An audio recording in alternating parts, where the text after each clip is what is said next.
Olá, meus amigos, meu irmão, minha irmã, que a graça e a paz do Senhor seja com você, seja na sua casa e que você esteja bem. Oro ao Senhor para que tudo corra bem na sua vida, na sua família, no teu trabalho e que você possa ter sempre no seu coração alegria e esperança. Esta sempre será o meu desejo para você. Este sempre será o intuito das nossas conversas, alegria e esperança no coração. Nós temos a nossa vida, a nossa jornada nesta terra, a nossa caminhada, e a Bíblia diz que nós somos peregrinos neste mundo, Nós não pertencemos a este mundo, nós pertencemos ao mundo celestial, este mundo que um dia virá através da volta de Cristo. Mas até lá nós vivemos aqui e temos que fazer as nossas escolhas.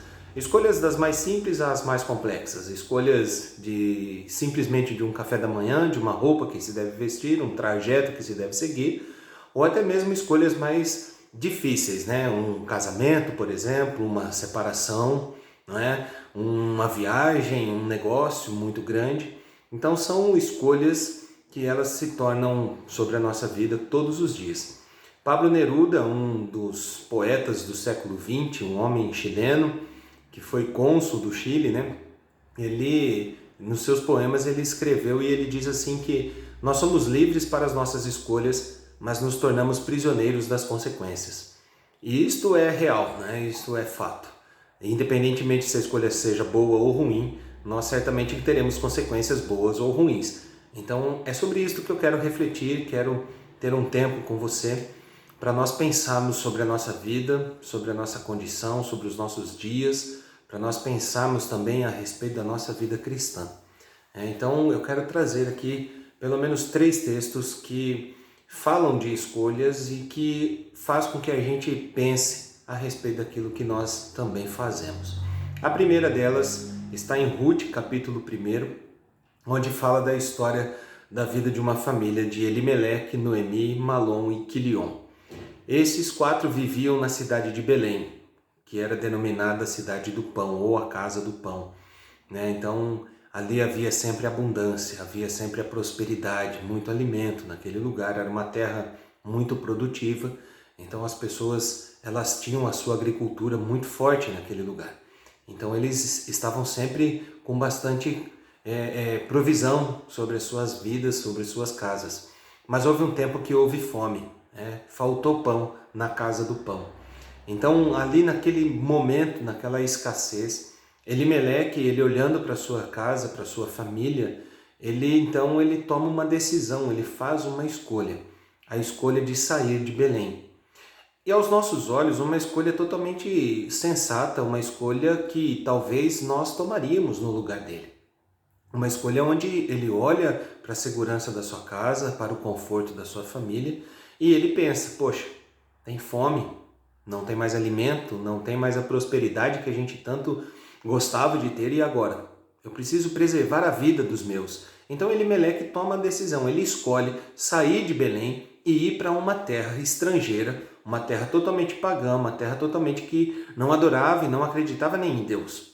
E esta terra chamava-se Moabe. E ali ele fica naquela cidade por 10 anos juntamente com sua família. E nesse período de 10 anos, os seus 2 filhos casam, Ruth e Orfa se tornam as esposas dos seus filhos. Só que Elimeleque morre naquele lugar e depois de um tempo os seus 2 filhos também morrem naquela cidade. Morreram numa cidade estrangeira, numa cidade estranha para eles, numa cidade onde não fazia parte do convívio, da raiz deles. E ali Noemi, juntamente com as suas noras, elas ficam órfãs de marido e de filhos, porque nenhuma delas tinham mais. E ali naquela situação, na escolha de Elimeleque, uma consequência ruim veio sobre aquela família. E agora, o que fazer? Diante de situações assim, nós também nos pegamos muitas vezes. Fazemos escolhas que aos nossos olhos pareciam corretas, pareciam muito bem feitas. Escolhas que nos levariam a grandes conquistas, a grandes coisas, mas que num determinado momento do caminho da nossa vida elas foram ruins, desastrosas. Foram escolhas que nos trouxeram, talvez não morte física, mas a morte da alegria, a morte da esperança, a morte do bom senso, a morte do bom humor, nos trouxe rancor no coração, nos trouxe ressentimento, arrancou de nós a fé porque já não acreditamos em mais nada, porque a nossa escolha não foi agradável. A consequência da nossa escolha foi desastrosa sobre a nossa vida. E aí nós ficamos perguntando, por que Deus não me abençoou? Não é? Muitas vezes nós fazemos isso, muitas vezes nós cometemos este erro. Noemi, lá na cidade de Moabe, ela ouve que Deus havia visitado Belém e que a bênção chegou naquele lugar. Então ela ouve que ali naquela terra de Belém, a cevada, a colheita estava começando. Era tempo de fartura, de abundância novamente. Deus visitou a cidade de Belém. Deus trouxe alegria novamente. Quantas vezes, não é?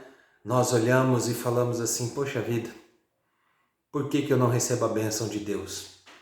Ou quantas vezes nós não olhamos pelo retrovisor da nossa vida as bênçãos de Deus e nós não estamos lá? Porque em muitas delas nós fizemos escolhas que não foram boas.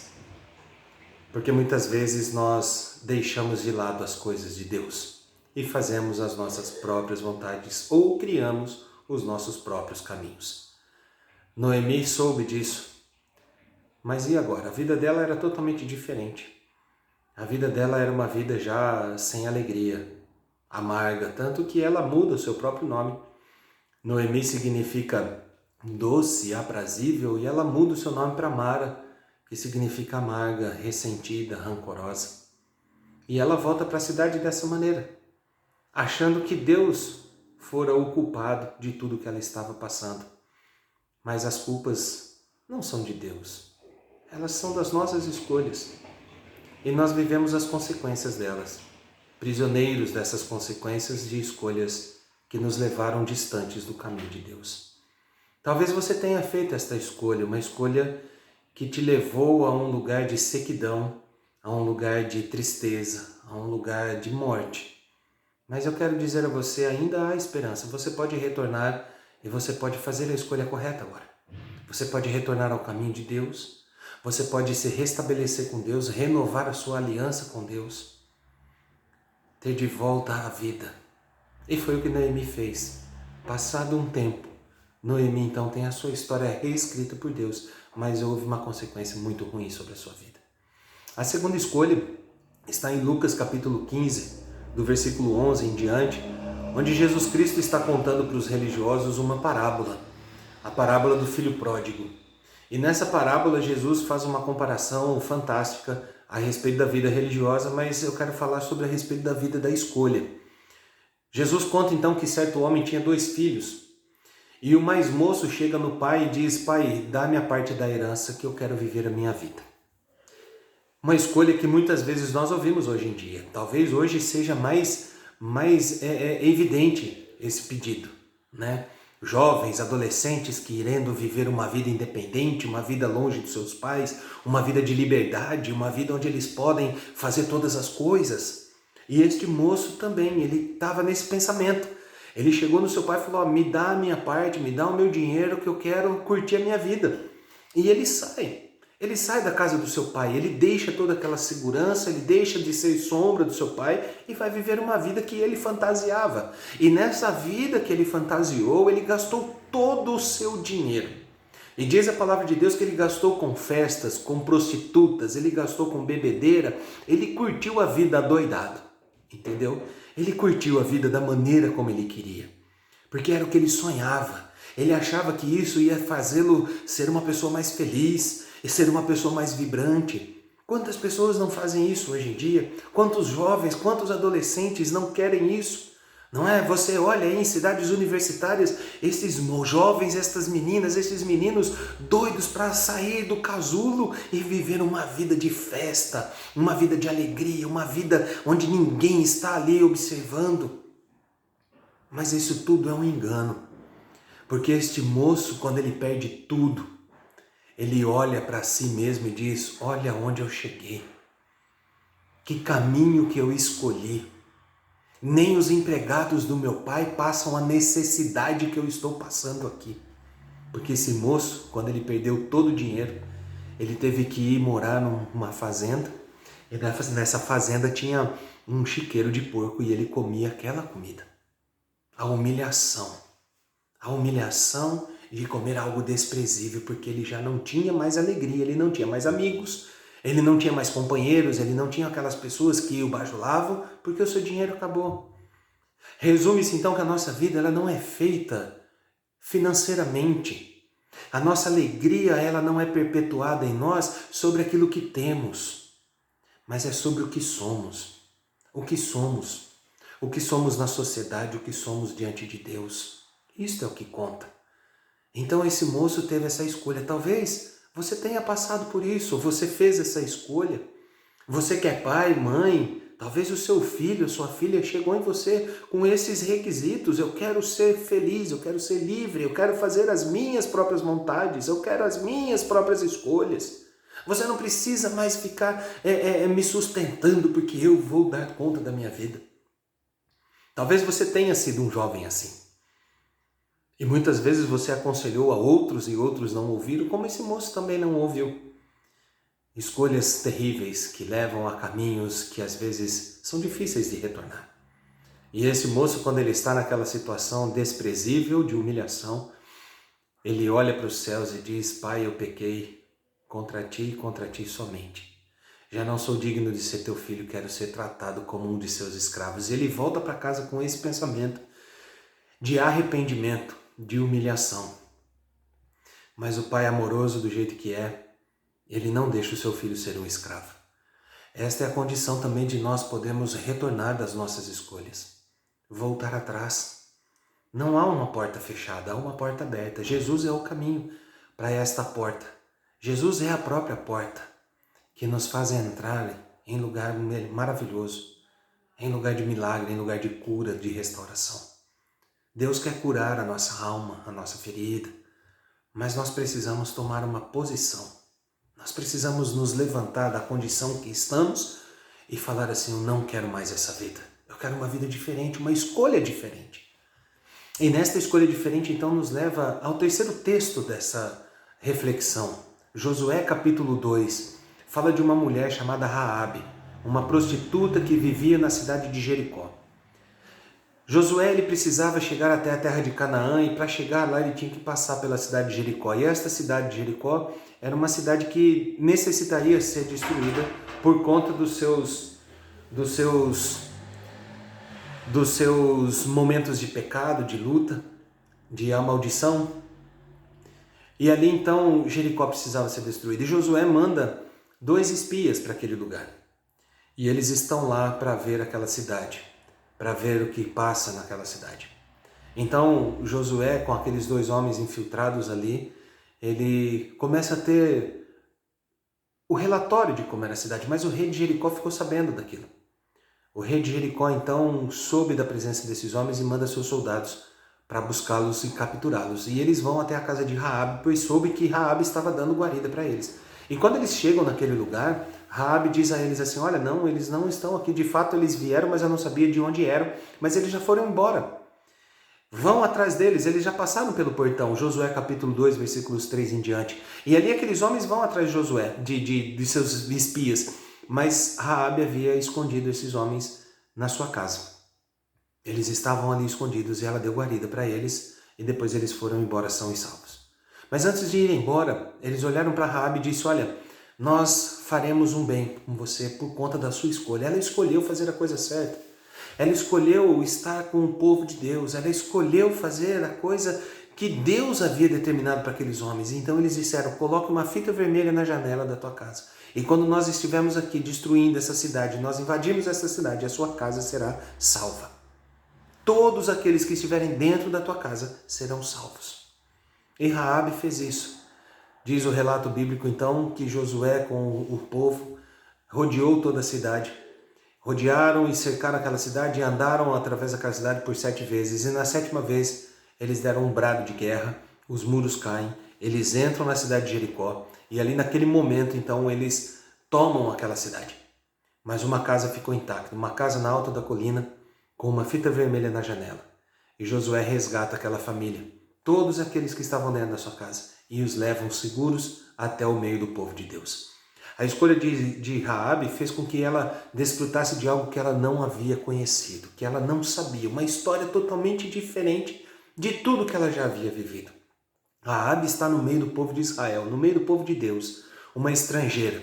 As portas se abriram a uma mulher estrangeira, uma prostituta, que provavelmente trouxe olhares de pessoas para ela, mas ela ficou ali firme, até que um dia ela conhece uma pessoa, um príncipe chamado Salmão, e ela casa com esse homem. E eles têm um filho que se chama Obed. E Obed casa e tem um filho que se chama Jessé. Jessé se casa e tem um filho que se chama Davi. A história de uma prostituta, de uma mulher que vivia no submundo de Jericó, se torna uma mulher que é marcada na história de Jesus Cristo. Lendo Mateus capítulo 1 e 2, você vai ver a genealogia de Jesus e o nome de Raabe está ali, perpetuada na história que Jesus Cristo nos traz. A história que Deus mudou, a história que Deus restaurou por conta da sua escolha. Eu escolho servir a Deus, ao povo de Deus. Eu escolho fazer as coisas de Deus. E é isto que Deus nos chama e nos convida para fazer. Talvez até aqui as tuas escolhas não tenham sido tão boas, não tenham sido escolhas perfeitas, não tenham sido escolhas que trouxeram grandes alegrias para você. Mas eu quero dizer a você que daqui em diante, Deus restaura toda a sua vida, toda a tua história, para você ter uma história nova, para você viver algo novo com Deus. Então, Ele nos convida. Faça uma escolha diferente hoje, faça uma escolha de servir a Deus, faça uma escolha de se alegrar com as coisas de Deus, faça uma escolha onde Deus seja o principal na sua vida. Riquezas, status, essas coisas não são principais. Não é aquilo que nós mais precisamos, o que mais precisamos é de Deus. É da companhia perfeita de Deus, é da presença constante de Deus sobre nós. E Jesus Cristo nos dá esta condição de escolher, porque Ele diz, eu sou o caminho, a verdade e a vida. Quem vem a mim jamais será lançado fora. Todos aqueles que escolherem a Deus, que escolherem a Cristo, estes serão resgatados, regenerados, restaurados, redimidos dos seus pecados, lavados pelo sangue do Cordeiro naquela cruz. É o que Cristo faz sobre a nossa vida, Ele nos dá uma nova escolha, Ele nos dá um novo caminho perfeito, o caminho que nos leva à eternidade, o caminho que nos leva para a cidade de Jerusalém, a nova Jerusalém, a cidade celestial. É o convite de Deus. Escolha Deus. Ainda que venham as tentações, como diz a música do Tales, ainda que o pecado venha, ainda que as escolhas venham, ainda que venham riquezas e tudo mais, eu escolho Deus. Esta deve ser a nossa escolha. Deus é a escolha perfeita para os nossos caminhos e Ele nos dará nova história. Ele nos dará um novo direcionamento. Ele fará com que as consequências das nossas escolhas sejam consequências boas, sejam resultados bons, seja a satisfação, a alegria do nosso coração. Então que você possa ter esta escolha hoje na sua vida. Que você possa ser firme como Josué foi com o povo lá em Josué capítulo 24, versículo 15, onde ele diz, vocês precisam decidir, vocês precisam escolher o que vocês querem para as suas vidas. A que Deus vocês querem servir? Mas eu e a minha casa serviremos ao Senhor. Que esta seja a tua escolha. A escolha de Deus. A escolha de servir ao Senhor. A escolha de pertencer ao povo de Deus. E Deus fará uma nova história sobre a sua vida. Que Deus te abençoe grandemente. Que Deus faça fluir na tua casa rios de alegria. E que você possa ter uma nova história. Que toda a tua família seja coberta pela proteção de Deus. E que todos da sua casa possam ser abençoados por Ele. Que Deus o guarde, Deus o abençoe, Deus o proteja e que Deus esteja cercando você todos os dias da sua vida. Um grande abraço, Deus te abençoe.